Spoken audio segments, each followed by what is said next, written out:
So someone asks, what do you do?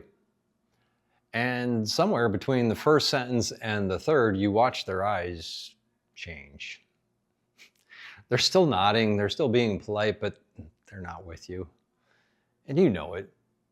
But you keep talking anyway, trying to find the version of the explanation that actually lands. If you felt that, this video is for you. By the end of this video, you're going to understand why this keeps happening.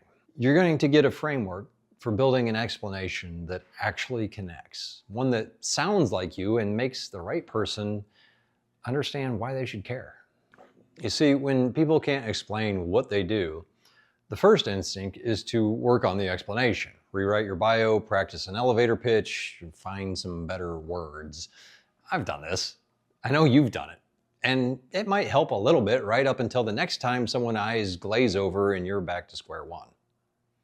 Here's why. You're trying to solve a communication problem when you actually have a clarity problem. And those are really different things. Let me show you what I mean. Because once you see this, you'll understand why the explanation keeps failing no matter how many times you rewrite it.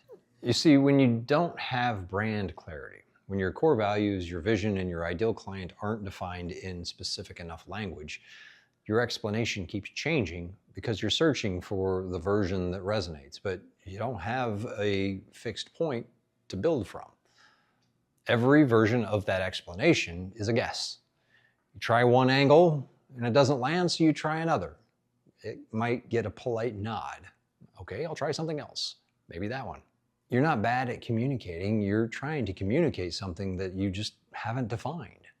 There's a big difference. Here's how I think about it. If I asked you to give me directions to a place that doesn't have an address, it would be tough.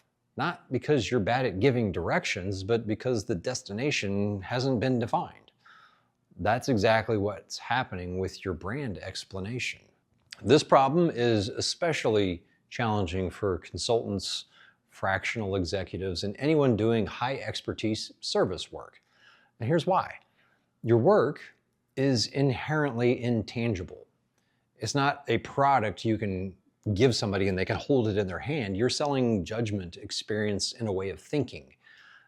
Outcomes are very real, but you can't point at it and say, that's the thing. So the instinct is to describe the role. I'm a fractional CMO. I do brand strategy. I help businesses with their go-to-market. And while everyone kind of gets what those words are individually, they just don't feel anything because you're describing a category, not the transformation. When you start by describing what changes in your customers' lives because of your work, rather than just saying what you do, it becomes a completely different conversation. So here's the framework. 3 moves in order, and they build on each other, so don't skip to the last one. The first move is to define who it's actually for. Before you can explain what you do, you have to be clear on who it's for. I'm not talking about generic demographics like 35-year-old that lives in the suburbs, but an actual situation. Who is the specific person in a specific moment experiencing what specific frustration that your work is built for? For me, a capable founder who is skilled at their craft, knows their brand doesn't reflect what they're actually building, and is stuck in a cycle of tweaking outputs without ever getting to the root problem.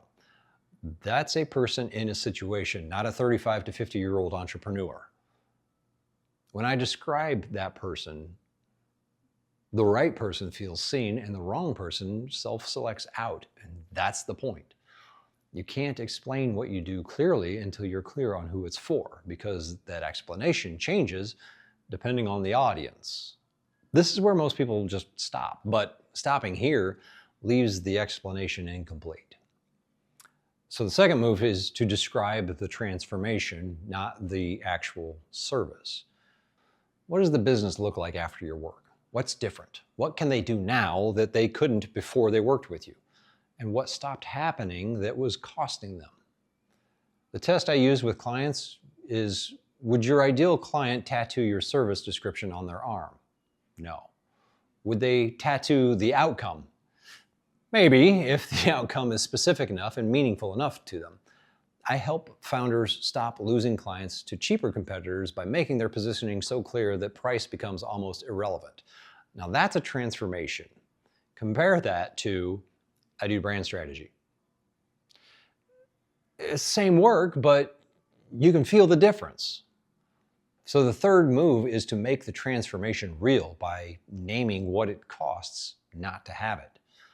This is where that explanation gets real traction, because people don't buy transformations in abstract. They buy relief from a specific pain that they're carrying. Before working with me, most of my clients are spending hours every week questioning decisions they should be able to make in minutes, because they don't have a clear brand foundation to decide from. After the forge, those decisions have a filter and the whirlwind quiets down. That contrast, before and after, is what makes an explanation feel true rather than just like a promotional pitch. It's specific, it's real, and the right person reads it and thinks, that's what's happening to me. So here's how you know your explanation is working. Can you complete this sentence? I help specific who do specific transformation so that specific outcome. Not I help entrepreneurs with their brand, that's just a category description. It's I help capable founders who are stuck in the decision whirlwind get clarity on their brand foundation so that every business decision has an obvious answer and they stop second guessing themselves.